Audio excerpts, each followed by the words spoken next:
House Reyne of Castamere ruled from their seat at Castamere in the Westerlands, and they were basically the second most powerful house in the entire region, right behind the Lannisters themselves. Their sigil showed a red lion rampant on a field of silver, which deliberately mirrored the Lannister lion, but with reversed colors, almost like they were saying they deserved equal status. The Reynes traced their bloodline back to the Age of Heroes, making them one of the oldest noble families in Westeros, with centuries of accumulated wealth, power, and prestige backing up their claims to greatness. Their castle at Castamere was built partially underground, with extensive mine networks that produced gold and silver, giving them the financial resources to rival even the Lannisters during their peak. The castle featured elaborate tunnels and halls carved directly into the rock, with the famous Hall of Heroes displaying golden statues of their greatest ancestors. Their wealth became so legendary that songs were written about their golden halls, and nobles from across the Seven Kingdoms knew about the Reyne's spectacular underground fortress. The downfall of House Reyne came during the reign of Lord Tytos Lannister, who was widely considered weak and ineffectual by pretty much everyone in the Westerlands. The Reynes, led by Lord Roger Reyne and his younger brother Sir Reynard, saw Tytos' weakness as an opportunity to challenge Lannister authority and potentially claim dominance over the entire region. They started by refusing to repay massive loans they'd borrowed from Casterly Rock, then escalated to open defiance when Tytos tried to assert his authority as their liege lord. When Tytos sent his young son Tywin to deal with the situation, Lord Roger made the catastrophic mistake of underestimating the future hand of the king. Tywin didn't negotiate or compromise like his father would have done. Instead, he gathered a Lannister army and marched on Castamere with absolutely zero intention of accepting anything less than complete submission. Lord Roger and his family retreated into their underground fortress, believing the mines would provide perfect protection and that Tywin would eventually be forced to negotiate terms. Tywin's response to this defensive strategy was brutally simple and terrifyingly effective. He ordered his forces to redirect nearby streams into the mines of Castamere, essentially turning the entire underground castle into a death trap. The Reynes, who had retreated underground, drowned as water flooded through every tunnel and hall, with no possible escape route since they'd sealed themselves in. Those who tried to flee were cut down by Lannister soldiers, and anyone who attempted to surrender was executed on the spot. The complete annihilation of House Reyne sent shockwaves throughout the Seven Kingdoms and immediately established Tywin's reputation as someone you absolutely did not want to cross. The bard who witnessed the destruction wrote "The Rains of Castamere," which became the unofficial anthem of Lannister power and a musical warning to anyone considering rebellion. The song's lyrics about proud lords being brought low became so famous that just hearing it played could make people reconsider their political decisions, as the Freys and Boltons demonstrated at the Red Wedding. After the massacre, Tywin ordered Castamere's ruins to be left exactly as they were, creating a permanent monument to the consequences of defying House Lannister.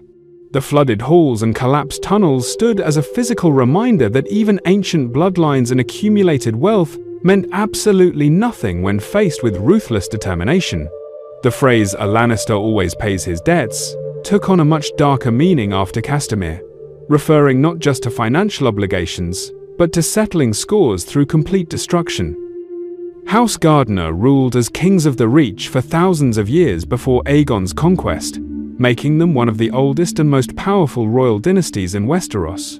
Their sigil displayed a green hand over a white field, supposedly representing the hand of Garth Greenhand, the legendary founder of their house who was said to have taught humans agriculture.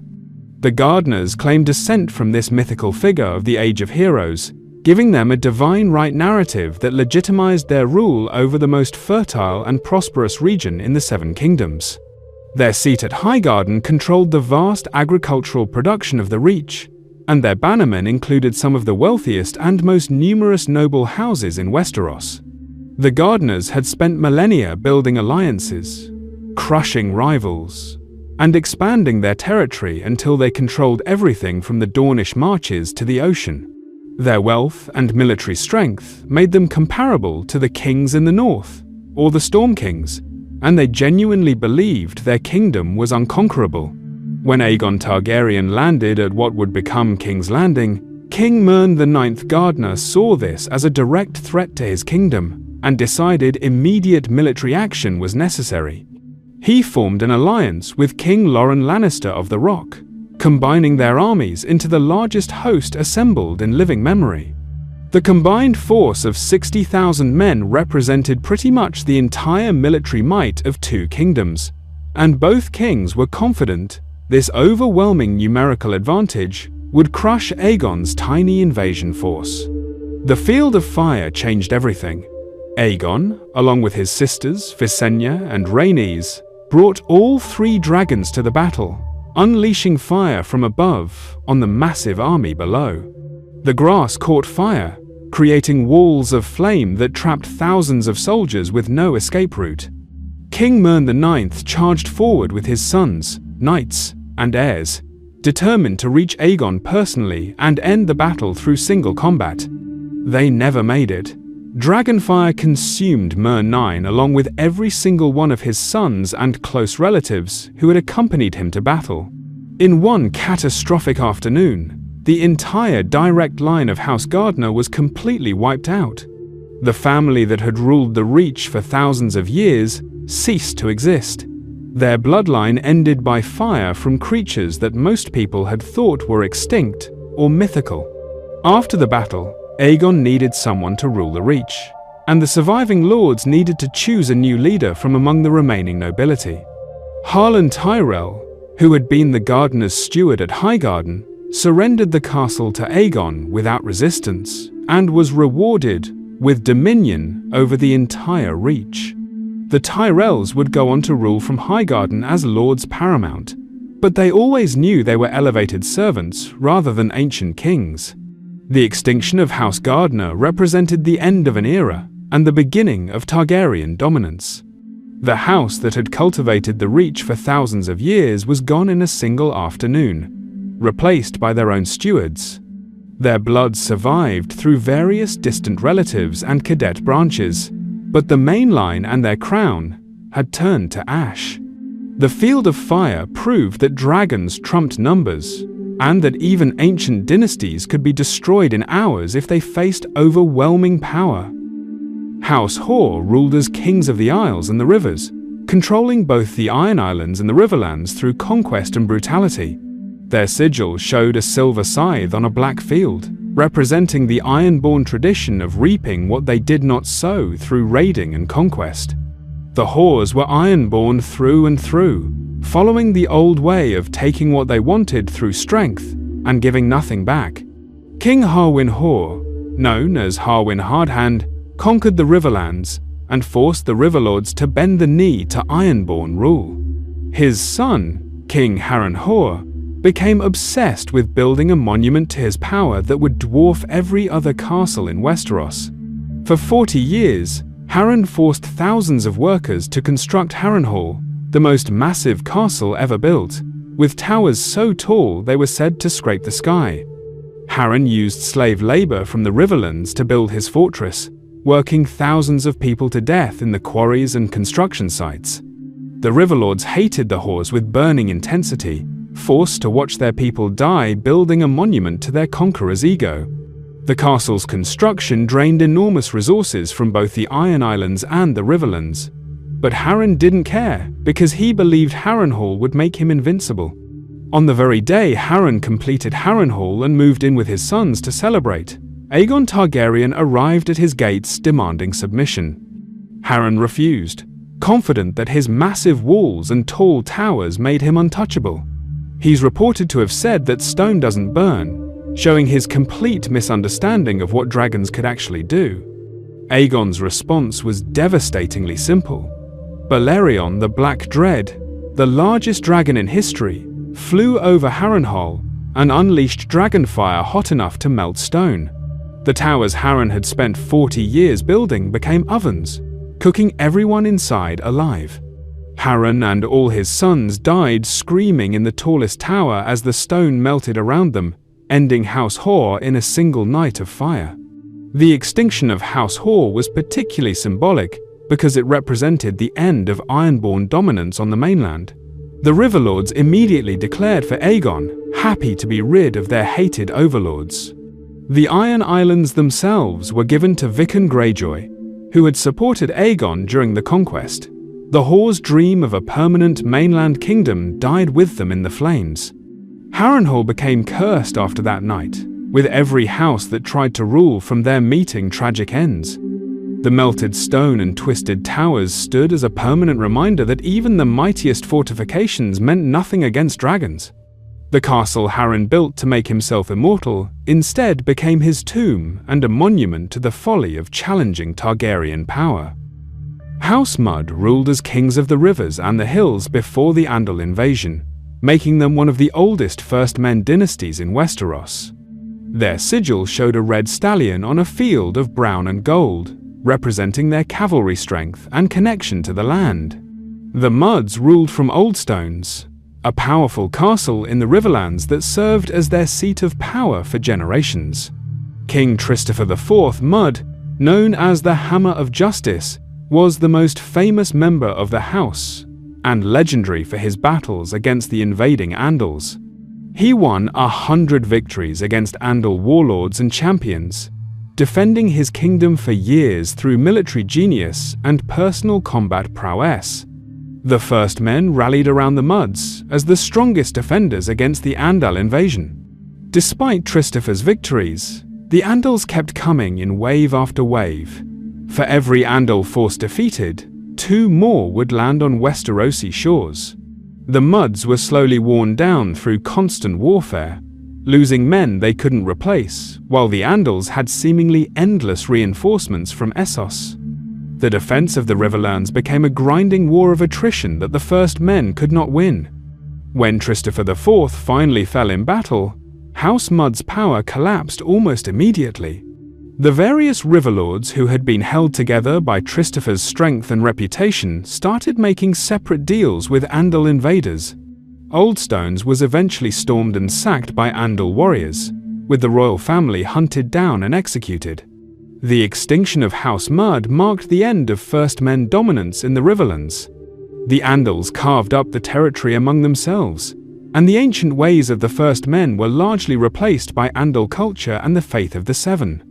The ruins of Oldstones became a haunted place where Jenny of Oldstones would later dance, centuries after, a ghost of the past in ruins of a fallen kingdom. House Strong of Harrenhal was one of the most powerful noble families in the Riverlands during the Dance of the Dragons. Their sigil displayed a tripartite pale, blue, red, and green on a white field, and they served as Lords of Harrenhal under Targaryen rule. Lord Lionel Strong served as Hand of the King to Viserys I Targaryen, making the family incredibly influential at court. Lionel's son, Sir Harwin Strong, earned the nickname Breakbones for his immense physical strength and prowess in combat. He served in the City Watch and later became a sworn shield to Princess Rhaenyra Targaryen. Rumors spread throughout King's Landing that Harwin was actually the father of Rhaenyra's 3 eldest sons, Jacaerys, Lucerys, and Joffrey, who had brown hair instead of the silver blonde, typical of Targaryens. The strong bastard rumors created massive political problems for Rhaenyra's claim to the throne. Queen Alicent Hightower and her supporters used these rumors to argue that Rhaenyra's sons were illegitimate and therefore had no claim to inherit anything. The whispers about Harwin's relationship with Rhaenyra became one of the key factors that would eventually lead to civil war. Lord Lionel decided to resign as Hand and return to Harrenhal with Harwin, possibly to distance themselves from the scandal or to avoid further political complications. On their journey back to Harrenhal, a fire broke out in the castle, killing both Lionel and Harwin. The official story claimed it was an accident, but many suspected that Larys Strong, Lionel's younger son, had arranged their deaths. Larys Strong, known as Larys Clubfoot, was master of Whisperers, and allegedly ordered his own father and brother killed to inherit Harrenhal himself. He had secretly allied with Queen Alicent and wanted to prove his loyalty by eliminating potential threats to her faction. Whether the fire was truly his doing or an accident remains unclear, but the convenient timing raised suspicions.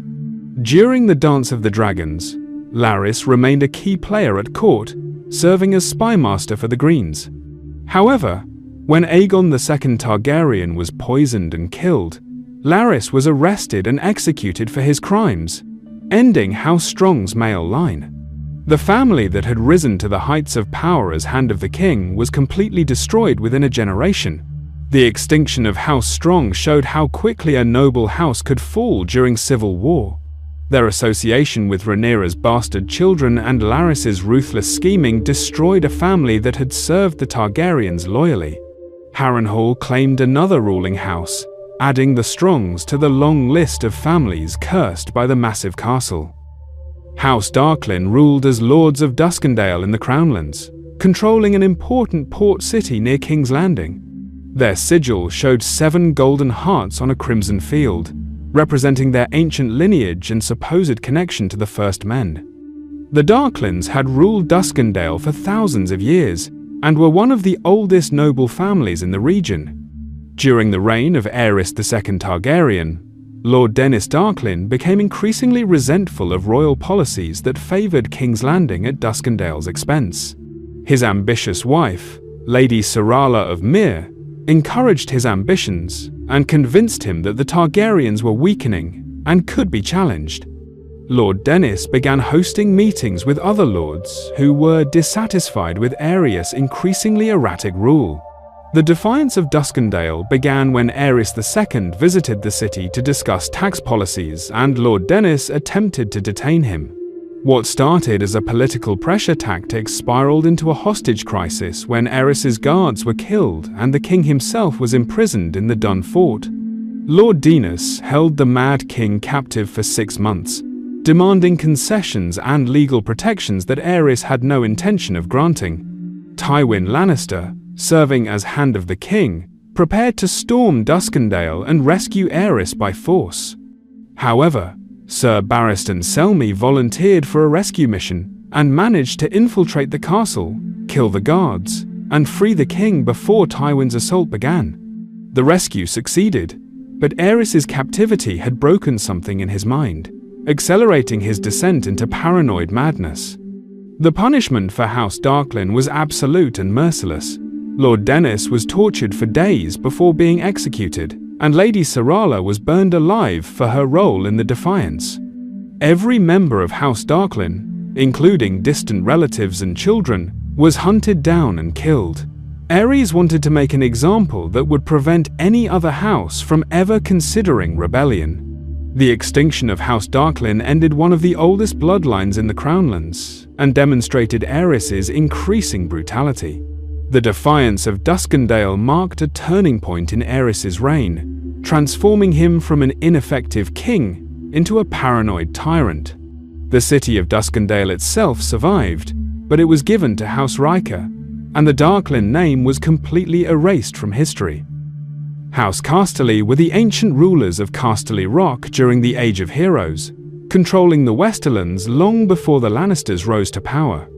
According to legend, they were descended from Corlys, son of Caster, who discovered the gold mines beneath the rock. The Casterlys built their fortress into the massive stone, creating tunnels and halls throughout the natural mountain. The most famous member of House Casterly was Corlys' daughter, whose name has been lost to history but who became known through the legend of Lan the Clever. According to the stories, Lan was a trickster from the Age of Heroes who coveted Casterly Rock and decided to take it through cunning rather than force. The legends vary on exactly how he accomplished this impossible task. One version claims Lan snuck into Casterly Rock and released lions, causing chaos that drove the Casterlys from their home in terror. Another story says he used tricks and illusions to make the Casterlys believe their castle was haunted by vengeful spirits.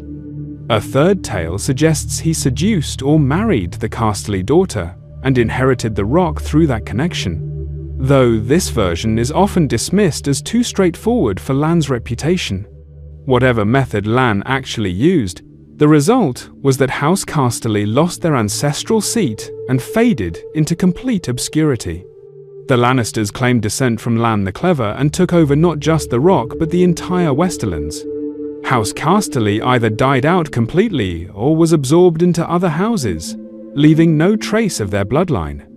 The extinction of House Casterly became one of the foundational legends of Westerosi history, demonstrating that cunning could triumph over strength, and that even ancient dynasties could be displaced by clever upstarts. The Lannisters built their entire identity around being descendants of the trickster who stole the Westerlands' greatest fortress.